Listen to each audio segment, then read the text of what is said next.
end of summer, and that means meat chickens or turkeys. This time, we're doing turkeys. Let me show you the brooder. Brooders can come in a lot of different sizes. You can use a box or a tote that you would put Christmas stuff in, or you can use a big horse trough. Here's what we have now. We're only doing 6 broad-breasted white turkeys. I think last year we did a lot more than that, and we still might have one in the deep freezer. So we went with the 6, and it's pretty simple stuff. Anybody can do it, and it's an easy animal to start with. Look at this guy, crazy, sitting on top of the water feeder. Look at that. Yeah, these poults are coming along awesome. They got some feathers on their wings. It won't be long now, but we'll be able to move them into the kennel outside where we can feed them out and let them grow big. But they're coming along great. I guess that's a reason to keep the top on this brooder. A lot of times we do it just to keep a cat that might get into the barn from getting in there, or a raccoon getting in here, and they can knock the toad off the table or get in here and eat them, and that would be horrible. That would be horrible. Another thing to look out for is if one of your chicks or poults are small and weak and a bit runtish. It seems to happen all the time, and you can either pull that one out by itself and give it individual attention in its own brooder, and that way it has a better chance of getting to the feed and the water and not being stomped on and being at the bottom of a pile, which happens. We've done a lot of Cornish crosses, and there'll be 30-40 of them in a trough, and those birds are vicious when it comes to eating time, and they'll just mow down one of their buddies. So if you see one that's just not coming along well, you can go ahead and take them out, put them in a small brooder. You might ask, why the late summer, early fall to do meat birds? And you can also do them in the springtime, which is great, but the best answer is doing it in the spring and the fall. We didn't do any this spring, and that's okay. We were just really busy with goats kidding and a few projects, and I think that's a big reason for waiting to the fall to do meat birds. I like to take advantage of the summer heat, like I mentioned, when you're working with the brooders, but also like the fact that we'll get in the processing later on in the winter. Like I said, these broad-breasted whites could take up to 20 weeks before they're filled out and ready to process, and at that time you're looking at Thanksgiving, Christmas time, and there's not a whole lot going on around here other than just daily feeding and stuff. Watering is an issue when it's cold out, but we don't have projects going on. We're not dealing with the garden. Try not to work on too many vehicles at that time if I don't have to.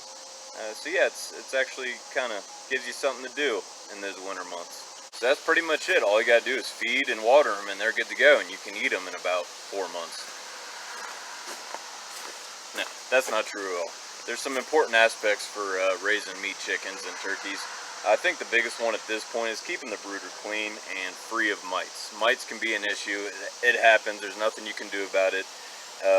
There's some preventative steps you can take, like add in diatomaceous earth, which is a fine powder that you can pick up at any feed store and add it to it, and it dries out the larvae and the mites, and it takes care of the problem. If they don't get taken care of, it can get carried away, and it can kill a turkey or a chicken in extreme cases, but easily preventable.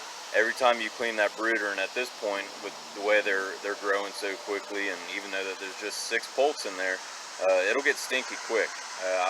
Maybe weekly, maybe more often than that, but I would inspect it and use a black toad or a trough as a brooder, kind of help see the mites or the larvae crawling around on there, and you can just knock it out before it becomes an issue.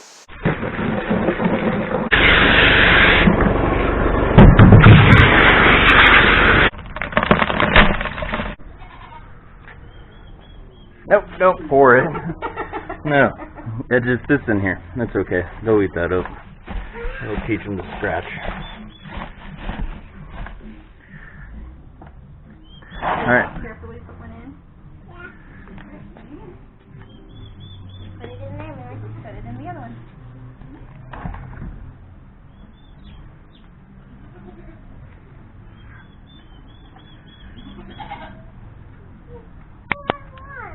You can do it. Do what you do.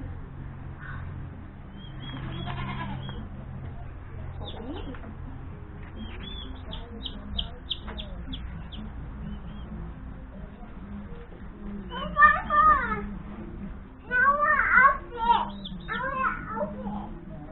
help it? Easy, Millie. You're like your older sister. Okay. Thank you, Millie. Thank you, Walter.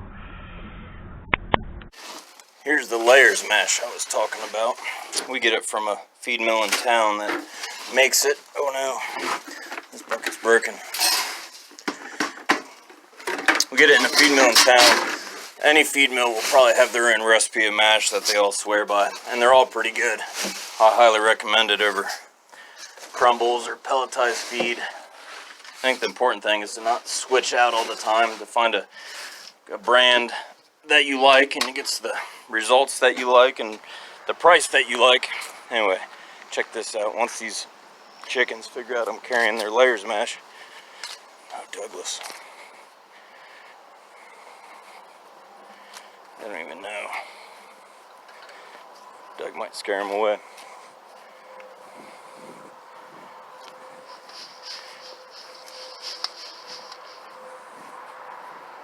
Oh, maybe. Oh, they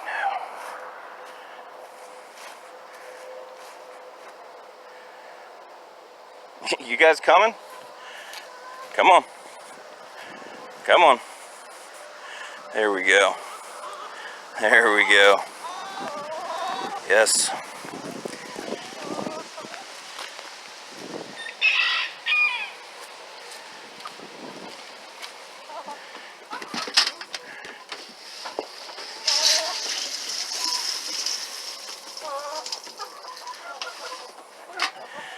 While you're in here, grab a couple eggs. A lot of people have nesting boxes. Our birds could care less. Guess when the spirit moves them, right? So here's a bunch in the corner. As long as they're laying. Oh! I stand corrected. Look at that. Man, that's a big egg in the box. Outstanding job, ladies. Enjoy your mash. I want to share a little secret that I have about raising meat birds. It's very important. There's a couple ways that you can get your birds. You can order online or through a catalog with a hatchery, and you can also go to your farm store like your Tractor Supplies and Rural Kings, Farm and Fleet, and pick them up for a few dollars a bird. But if you are cordial and make a friendship with some of the people at these establishments and they have your cell phone number, they may or may not be able to text you when birds go on sale for, say, 50 cents. So you could just be, sitting at your house eating supper, and then you can get a text that says, "Hey Nate, we have Cornish crosses for 25 cents," or "Hey Nate, there's some turkeys up here for $1 a piece," and you got to be ready to go. You got to have that brooder ready to go. Heat lamps, you got to know where they're at, ready to go. I'm not saying I've ever done this, and I'm not saying I have not done this before, but I try not to pay full price for a meat bird, because the whole point of these things are to raise them, fatten them up, and butcher them as cheaply as possible, because then it's a win-win. You get fantastic meat at a killer price, because we all know when you go to the store to buy high quality meats of any kind, it gets expensive. So if you can do it yourself on the cheap, it's a fantastic thing, and that's what keeps you coming back year after year after year and doing these birds yourself. I have another secret to tell you. Mo like sweet feed. Look at that goat. Handsome devil. Just look at him. No, he's a horrible goat. If anybody wants him, by all means, he's free. Speaking of turkey, here's Gibbs. She was originally raised for meat, and things happened, and she became a pet. She's pacing right now because she wants some layers mash. So maybe it's a bad time to bother her. But here's the story of Gibbs. Gibbs was purchased with a whole bunch of other turkeys, some broad-breasted whites and some bronzes like herself. And I think after they outgrew the brooder, we moved them all in here to the goat pen, which was a mistake. And I had some perches over here If I can zoom in, I put in on the little goat shelter, and they were all picked off by a raccoon except for Gibbs. She's got that look in her eyes. She's seen some stuff. And after that, we bonded. So I've taken her for rides in my Jeep. She just kind of sits there. Not in the springtime. She's kind of feisty when she just wants to sit on eggs. So she's become a family pet, and we let her out from time to time to walk around. I think the raccoons were coming from under the barn. They tunneled under the milk room, out the backside of the barn, under the shelter, and they would pop out at nighttime and just pick turkey poults off the roost. It was horrible. She saw it all. She can't talk about it, but she saw it all. So I think she's about 2 years old. She's a good turkey. Gibbs? Yes? Okay. That's Missy, one of our main dairy goats, and that is her most recent kid, which I do not know if it has a name. I'm sure the kids have named it, and it's going to the bathroom. And the other main dairy goat, Ginger, is back in there, probably smacking on some honeysuckle, their favorite snack. And this is everybody's dad, our breeding buck, Mo the Hammer. He's the most problematic goat known to man. I hate him and love him at the same time. He's a pain. As you can tell, the fence is just a mangled up mess because you have to mend it and repair it while he's in it, and he doesn't make it easy at all. So, quick example is when you're sticking your hands in here and you're trying to do a T-pose clip and work, and then he starts nibbling, which isn't too bad. And then you come down to the next clip, and then he starts the head rub, which is fine.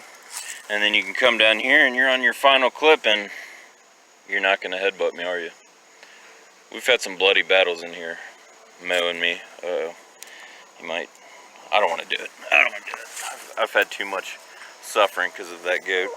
There's Ginger. Miss. They're vocal because they're hungry.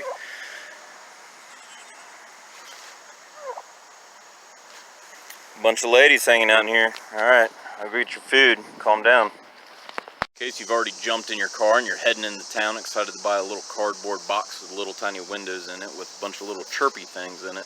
And now's a good time to talk about medicated versus unmedicated starter or grower feeds, and if you need it or not. We've raised a lot of birds without it, and we've raised a lot of birds with it. The primary use for it is to help a growing bird build up its immune system to some parasites and disease that can be very problematic once they're in the coop or in the brooder.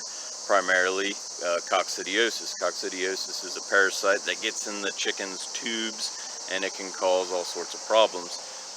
You'll notice that your chickens will become lethargic, have pale combs, look disheveled. They just look like a hot mess, and that's not good. And if you decide to not go with medicated grower feed, that's perfectly fine too. We do it a lot. Matter of fact, all these poults in the brooder right now have not been on it. Since we've got them, they've been on layers mash. I'm sure that they got it a little bit from the store when we bought them.